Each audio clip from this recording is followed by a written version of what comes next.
Hello everyone, आप सभी का स्वागत है आज के इकोनॉमिक्स के रिवीजन क्लास में।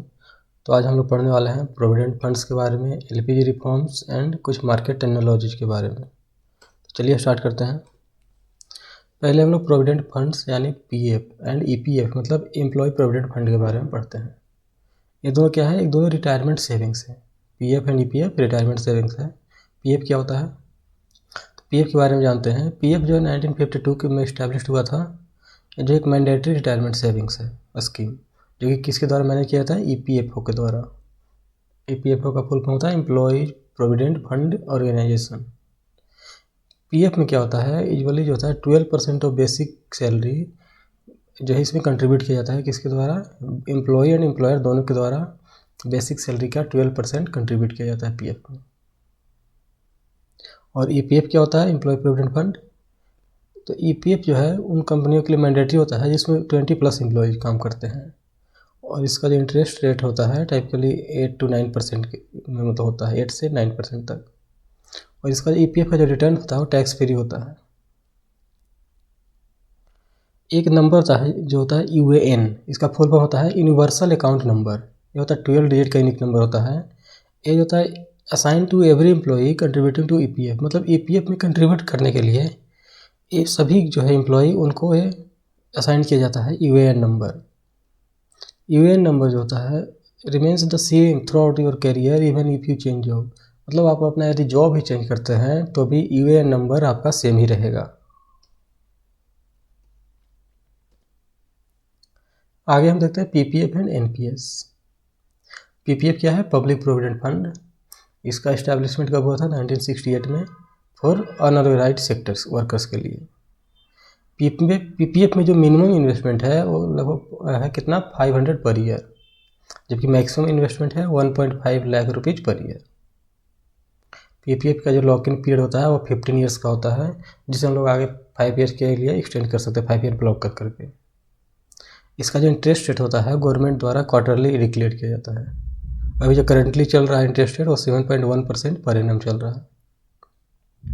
कोई भी इंडियन रेसिडेंट जो है इंडिविजुअल, या चाइल्ड हो या एडल्ट हो या ओल्ड हो, वो पीपीएफ अकाउंट खुलवा सकता है। इसमें ऐसा है कि 1 अकाउंट पर पर्सन, मतलब एक आदमी जो है एक ही अकाउंट खुलवा सकता है पीपीएफ में। जैसे आप लोग सुने भी होंगे कि यदि कोई बच्चा है घर में छोटा, यदि वो चाइल्ड बॉय है तो उसके लिए पीपीएफ खुलवाना बहुत ज़रूरी होता है उसके भविष्य के लिए, या यदि वो गर्ल है तो उसके लिए सुकन्या समृद्धि योजना जो भी चलती है गवर्नमेंट द्वारा। आगे हम बात करते हैं एनपीएस की। तो एनपीएस क्या है? नेशनल पेंशन स्कीम, जो कि ओल्ड पेंशन स्कीम ओपीएस था उसको हटाकर एनपीएस लाया गया था। कब से? 1 जनवरी 2004 से। इसमें जो इन्वेस्टमेंट होता है वो मार्केट से लिंक्ड होता है, शेयर मार्केट से लिंक्ड इन्वेस्टमेंट होता है। इसमें इंटरेस्ट अप्रॉक्सीमेट 9 to 10% था। इसमें क्या होता है कि जो एम्प्लॉय है उसके बेसिक पे प्लस डीए का, मतलब डीए मतलब डेयरिंग अलाउंस मतलब महंगाई भत्ता, दोनों का 10% डिडक्ट होता है, और बेसिक पे प्लस डीए का 14% जो गवर्नमेंट देती है, कंट्रीब्यूट करती है एनपीएस में। एक होता है टर्मिनोलॉजी ईईई स्टेटस, मतलब क्या होता है? ईईई मतलब 3 एग्जेम्प्ट, इन्वेस्टमेंट भी एग्जेम्प्टेड होता है, रिटर्न्स भी एग्जेम्प्टेड एंड विड्रावल भी एग्जेम्प्टेड। एनपीएस में जो है इन्वेस्टमेंट एग्जेम्प्टेड है, टैक्स एग्जेम्प्टेड है, रिटर्न्स भी टैक्स एग्जेम्प्टेड है, मगर विड्रावल जो है वो पार्शियली टैक्सेबल है। इसलिए एनपीएस जो है ईईई स्टेटस के अंदर नहीं आता है, यह ईईटी स्टेटस के अंदर आता है, क्योंकि जो पीपीएफ है वो ईई स्टेटस के अंदर आता है। मतलब जो पीपीएफ का इन्वेस्टमेंट है वो भी टैक्स एग्जेम्प्टेड होता है, रिटर्न्स भी टैक्स एग्जेम्प्टेड होता है, और विड्रावल भी टैक्स एग्जेम्प्टेड होता है। आगे हम बात करते हैं ग्रेच्युटी के बारे में। तो ग्रेच्युटी क्या है? A reward given by the employer for long term services minimum 5 years. मतलब क्या है कहने का कि यदि कोई एम्प्लॉई किसी कंपनी में यदि मिनिमम 5 साल के लिए काम करता है तो ग्रेच्युटी का हकदार हो जाता है। इसका जो अप्लीकेबिलिटी है, मतलब ऐसा ऑर्गेनाइजेशन जिसमें 10+ एम्प्लॉई काम करते हैं उसको ग्रेच्युटी उसके लिए अप्लीकेबल हो जाता है। ग्रेच्युटी निकालने का फार्मूला आप देख सकते हैं, बेसिक पे प्लस डीए मतलब महंगाई भत्ता into 15 into 10 year of service divided by 26। आगे हम बात करते हैं असेट्स का। तो असेट्स क्या होता है? Sum of all movable and immovable properties of a person या कंपनी, मतलब किसी भी पर्सन का या कंपनी का जो मूवेबल और इमूवेबल प्रॉपर्टीज हैं उन सबका सम ही एसेट्स कहलाता है। मूवेबल प्रॉपर्टी क्या हो गए, जैसे कार्स हो गए, किसी के पास कार्स हैं, स्टॉक्स हो गए, ऐसे मूवेबल प्रॉपर्टी है। और इमूवेबल प्रॉपर्टी में जैसे लैंड हो गया, बिल्डिंग्स हो गए, ये सब। आगे हम बात करते हैं कैपिटल एक्सपेंडिचर मतलब कैपेक्स के बारे में। तो ये क्या होता है, ये लॉन्ग टर्म इन्वेस्टमेंट होता है। लॉन्ग टर्म कहने का मतलब 1 साल से ज़्यादा के लिए। और कैसे एसेट्स में होते हैं, जैसे कि लैंड में, बिल्डिंग्स में या सॉफ्टवेयर में, मतलब बड़े बड़े चीज़ों में इनका जो है इन्वेस्टमेंट किया जाता है। तो उन पैसों को क्या कहते हैं, कैपिटल एक्सपेंडिचर। इससे जो क्या क्या खरीदा जाता है, तो भूमि, कंप्यूटर या फर्नीचर या सॉफ्टवेयर, ऐसे ऐसे चीज़ें खरीदी जाती हैं कैपिटल एक्सपेंडिचर से। आगे हम बात करते हैं मल्टीनेशनल कंपनी, MNC। ये क्या होता है, मतलब ऐसा कंपनी जो अपने होम कंट्री के अलावा दूसरे कंट्री में भी ऑपरेट करती हैं अपना बिजनेसेस, तो उसे क्या कहते हैं, मल्टीनेशनल कंपनी। अगला है कैपिटल मार्केट। तो कैपिटल मार्केट क्या होता है, वो ऐसा मार्केट जिसको ओपन करने के लिए मतलब बहुत सारे पैसे की ज़रूरत पड़ती है। मतलब एक a market for long term funds required for big industry, factory and infrastructure. मतलब जिस मार्केट को चालू करने के लिए बहुत ज़्यादा धन की ज़रूरत पड़ती है, तो उसको कैपिटल मार्केट कहते हैं। जैसे कि स्टील इंडस्ट्री हो गया, ऑयल रिफाइनरी हो गया, ये सब। एक टर्म होता है कोर सेक्टर्स। कोर सेक्टर्स क्या होता है, कोर सेक्टर इन लोगों जो है, हमारे देश के 8 कोर सेक्टर्स हैं हमारे देश की इकोनॉमी की। इनको हम लोग बैकबोन भी कहते हैं, बैकबोन ऑफ इंडियन इकोनॉमी। क्या क्या है, पहला सीमेंट, दूसरा क्रूड ऑयल, तीसरा कोल, चौथा इलेक्ट्रिसिटी, पाँचवा फर्टिलाइजर्स, छठा नेचुरल गैस, सातवां रिफाइनरी, आठवां स्टील। मैंने इसको अल्फ़ाबेट वाइज लिख दिया है, आप देख सकते हैं, याद करने में इजी होगा। सी से हो गया 3, cement, crude oil and coal. एक ई से हो गया इलेक्ट्रिसिटी, एफ से फर्टिलाइजर, एन से नेचुरल गैस, आर से रिफाइनरी एंड एस से स्टील। इनको कोर सेक्टर क्यों कहा जाता है, क्योंकि बहुत सारे इंडस्ट्री जो है, ये जो है 8 सेक्टर्स हैं, इन पे डिपेंड करती है, इसलिए इनको कोर सेक्टर कहा जाता है। अब हम बात करते हैं LPG रिफॉर्म्स के बारे में। तो उसका पहले बैकग्राउंड जानते हैं।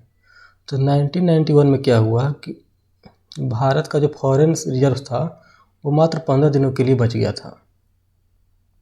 इसका कारण क्या थे कि भारत में लाइसेंस राज था उस समय। मतलब कोई भी इंडस्ट्री को यहाँ अपना मतलब इंडस्ट्री को खोलने के लिए बहुत सारे गवर्नमेंट की परमिशन लेनी पड़ती थी, जिससे जो है इंडस्ट्री जो है मतलब अपना कोई भी एक इंडस्ट्री अपना ओपन करने से कतराता था। साथ ही जो टैरिफ जो था इम्पोर्ट पे वो हाई था, साथ ही पब्लिक सेक्टर का डोमिनेंस था, और फॉरेन इन्वेस्टमेंट भी जिसे लिमिटेड था। और उस समय 1991 में गल्फ वार चल रहा था।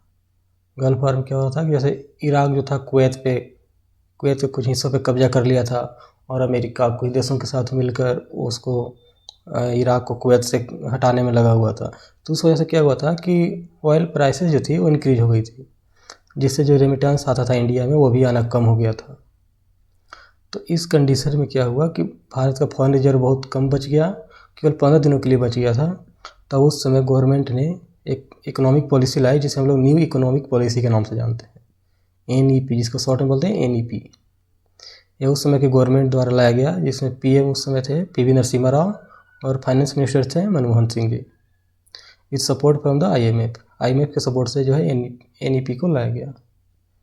इसके लिए भारत जो अपना गोल्ड था वो बैंक ऑफ इंग्लैंड में उधार रखना पड़ा था, ताकि बैंक ऑफ इंग्लैंड से उसे 300 करोड़ रुपए मिल सके NEP को लागू करने के लिए। अब ये जो LPG है, लिबरलाइजेशन, प्राइवेटाइजेशन एंड ग्लोबलाइजेशन, उसको देखते हैं। तो लिबरलाइजेशन क्या होता है, इस लिबरलाइजेशन का मतलब है रिड्यूसिंग गवर्नमेंट कंट्रोल। मतलब किसी भी इंडस्ट्री को या बिजनेस को चलाने के लिए उसमें जो गवर्नमेंट का कंट्रोल है उसको कम करना। मतलब more freedom to businesses to operate, businesses को ऑपरेट करने का ज़्यादा फ्रीडम दिया गया, और लाइसेंस राज को भी रिड्यूस किया गया। मतलब गवर्नमेंट का इंटरफेरेंस जो था वो कम कर दिया गया लिबरलाइजेशन में। और साथ ही जो इंपोर्ट पे टैरिफ था उसको कम कर दिया गया, जिससे फॉरेन इन्वेस्टमेंट बढ़ा। और प्राइवेटाइजेशन क्या है कि इसमें increase the role of the private sector. पहले जो हम लोग देखें पब्लिक सेक्टर का डोमिनेंस ज़्यादा था, और प्राइवेटाइजेशन आते ही प्राइवेट सेक्टर का रोल बढ़ा दिया गया। कैसे, पहले तो डिसइन्वेस्टमेंट से, selling government share in PSU, government share जो है वो बेचे गए PSU में। साथ ही PPP मॉडल पे काम करना जो है स्टार्ट किया गया। PPP मॉडल मतलब किसी भी ऑर्गेनाइजेशन में गवर्नमेंट और पब्लिक जो ना दोनों मिलकर काम करें, तो उसको क्या कहेंगे, पब्लिक प्राइवेट पार्टनरशिप मतलब वैसा पार्टनरशिप जिसमें पब्लिक सेक्टर मतलब गवर्नमेंट भी शामिल हो और साथ ही कोई प्राइवेट सेक्टर भी हो। जिससे क्या हुआ, जैसे जैसे ही प्राइवेटाइजेशन हुआ बहुत सारी प्राइवेट कंपनी आई, जिससे कंपटीशन इंक्रीज हुआ और कंपटीशन इंक्रीज होने की वजह से क्वालिटी ऑफ सर्विसेज भी इम्प्रूव हुई। यहाँ आप देख सकते हो कंपटीशन का स्पेलिंग गलत लिखा गया है। आगे आप देखते हैं इससे से एफिशिएंसी भी इम्प्रूव हुआ। आगे हम बात करते हैं ग्लोबलाइजेशन का। तो ये क्या है, ग्लोबलाइजेशन जो होता है integrating the Indian economy with the world. इसमें क्या किया गया, जैसे एलपीजी रिफॉर्म्स के पहले भारत का इकोनॉमी जो था क्लोज्ड इकोनॉमी था। जैसे ही ग्लोबलाइजेशन हुआ भारत के इकोनॉमी को दुनिया के इकोनॉमी के साथ इंटीग्रेट कर दिया गया। कैसे, इससे फ्री ट्रेड बढ़ा कहने का मतलब क्या है, इंपोर्ट और एक्सपोर्ट का जो रिस्ट्रिक्शन था वो कम हुआ। साथ ही टेक्नोलॉजी ट्रांसफ़र हुआ अक्रॉस नेशन, जिससे कोई भी टेक्नोलॉजी ट्रांसफ़र होने से कोई भी नया टेक्नोलॉजी यदि आ रहा है तो हम अपने देश से बना सकते हैं। साथ ही free flow of capital across border हो गया, जैसे बॉर्डर से जो कैपिटल का फ्लो होता था वो इजीली होने लगा। हम कुछ इकोनॉमिक टर्मिनोलॉजी देखते हैं एंड कुछ ट्रेंड्स। पहला है बूम। बूम क्या होता है, a sudden rapid growth in the economy. मतलब इकोनॉमी में सडन और रैपिड ग्रोथ को हम क्या कहते हैं, बूम। जैसे हम कभी सुने होंगे आप बहुत सारी बार, इकोनॉमी बूम कर गया मतलब बहुत तेज़ी से बढ़ा। टैरिफ क्या होता है, taxes impose on imported goods. Imported goods पे जो टैक्सेस इम्पोज होते हैं उसको टैरिफ कहा जाता है। अगला है टेक ऑफ स्टेज। ये क्या होता है, when A company profit start growing at a steady high rate. जब किसी भी कंपनी का प्रॉफिट जो है धीरे धीरे बढ़ते रहता है एक निश्चित दर से, तो उसको टेक ऑफ स्टेज कहा जाता है। अगला क्या है, ऑपरेटिंग सरप्लस। तो ऑपरेटिंग सरप्लस क्या होता है, the profit earned after deducting operating costs. कहने का मतलब है यदि कोई कंपनी जितना प्रॉफिट अर्न कर रहा है उसमें से ऑपरेटिंग कॉस्ट जो माइनस करने के बाद जो बचता है वही ऑपरेटिंग सरप्लस कहलाएगा। मतलब operating surplus equal to income minus expenditure. अगला break even point. Break even point क्या होता है, इसमें नो प्रॉफिट नो लॉस। कहने का मतलब टोटल रिवेन्यू जो होता है टोटल कॉस्ट के इक्वल हो जाएगा। एक टर्म होता है संप्राप्ति। संप्राप्ति का कहने का मतलब कुछ नहीं है, एक रिवेन्यू का है, सिनोनिम समझ लिया संप्राप्ति को। अगर टोटल जो रिवेन्यू होता है उसको संप्राप्ति कहा जाता है। आगे हम कुछ थ्योरी देखते हैं। एक है डायनामिक थ्योरी ऑफ प्रॉफिट। तो प्रॉफिट का जो डायनामिक थ्योरी है वो जे बी क्लार्क जी के द्वारा दिया गया था। इसमें उन्होंने बताया कि profit is not constant, it is dynamic. मतलब प्रॉफिट जो है कॉन्स्टेंट नहीं होता है, डायनेमिक होता है। मतलब आज प्रॉफिट ज़्यादा हुआ कल कम होगा फिर अगला दिन नहीं होगा। मतलब प्रॉफिट कॉन्स्टेंट नहीं है, ये डायनेमिक है।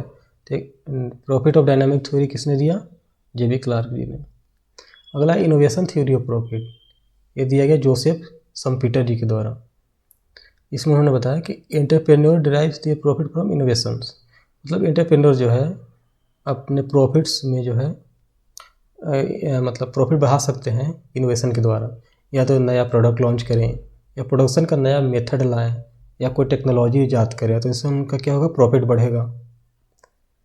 अगला थ्योरी ऑफ मार्केट प्राइस, ये किसके द्वारा दिया गया, ये अल्फ्रेड मार्शल जी के द्वारा दिया गया। इसमें उन्होंने बताया कि जो प्राइस ऑफ गुड्स और सर्विसेज है वो फ्री मार्केट में डिमांड एंड सप्लाई के द्वारा डिटरमाइन होता है।